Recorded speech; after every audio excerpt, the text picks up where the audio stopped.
будущее, которое примет большинство жителей Донецкой и Луганской народных республик, Запорожской и Херсонской областей, мы поддержим.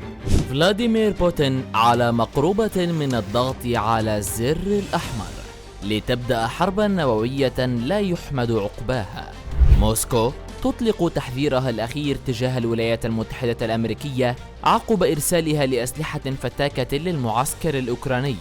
هذا التدخل سوف ينتهي بحرب عالمية ثالثة لا نعرف إلى أي مدى سوف تصل، ولكن الأكيد أن الملايين سوف يلاقون حتفهم، وستتغير خرائط العالم أجمع، وسيكون هناك قوى عظمى جديدة تحكم العالم. ماذا بعد الحرب النووية؟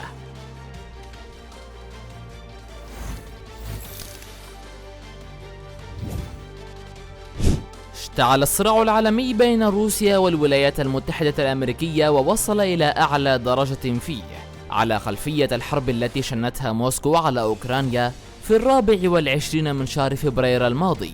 في معسكر الرئيس الروسي فلاديمير بوتين لا يريد إلا إزاحة أمريكا من وجهه، ولكن الأخيرة تواصل استفزاز الكريملين إثر تدخلها في العملية العسكرية في أوكرانيا، وهو ما دفع نائب رئيس مجلس الأمن الروسي ديمتري ميدفيديف أن يرسل تحذيرا شديد اللهجة إلى دول الناتو وعلى رأسهم الولايات المتحدة من انتقال العملية العسكرية لمستوى أعلى، وهذا حال استمرار الغرب في ضخ الأسلحة الفتاكة إلى أوكرانيا.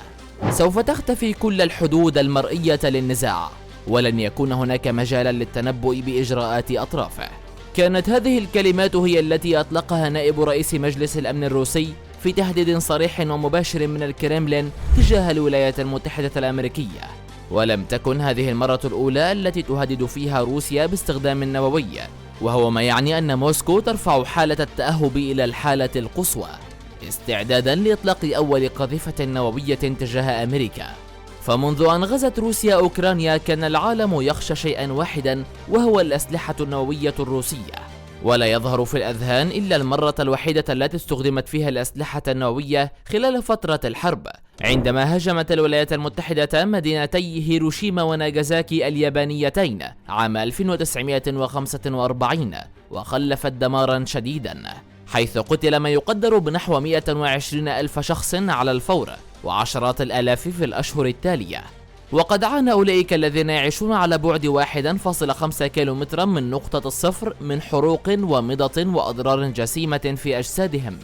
اليوم روسيا تمتلك أسلحة نووية أكثر من أي دولة أخرى، وبالفعل أعطى فلاديمير بوتين فرمانه للقوات النووية الروسية أن تكون في حالة تأهب قصوى، مهددا أي دولة تنحاز إلى أوكرانيا. لذلك يحتفظ بوتين بحقيبة صغيرة توجد بالقرب منه في كل الأوقات تعرف باسم تشيجت، وسيربط الدكتاتور الروسي بشبكة قيادة القوات النووية الروسية، وهذا في حالة قرر بوتين الضغط على الزر الأحمر لإطلاق القذائف الأرضية عن بعد.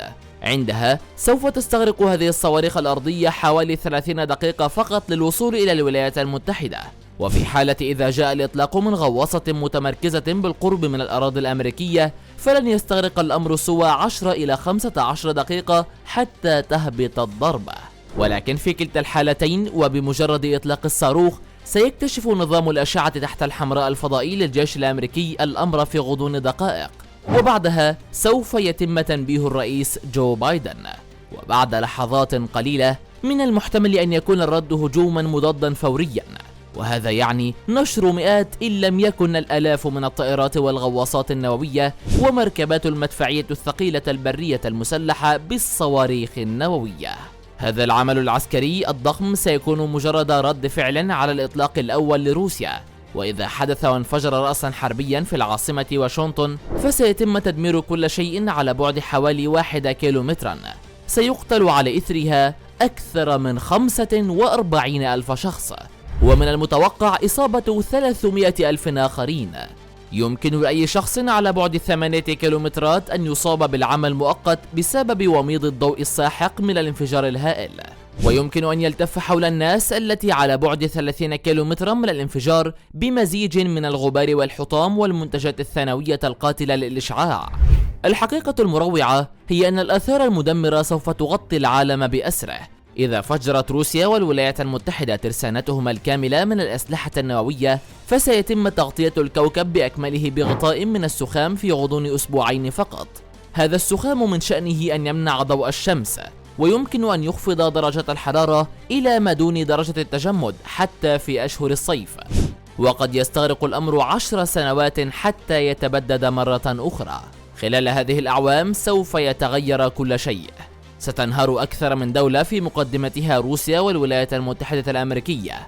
لا يعرف أحدا إلى أي مدى سوف تصل الحرب، ومن المؤكد أن روسيا وأمريكا سوف ينضم الحلفاء لهما، وهذا يعني حربا أكبر، أي حربا عالمية ثالثة سوف يظهر على إثرها قوى جديدة تماما سوف تحكم العالم بأسره.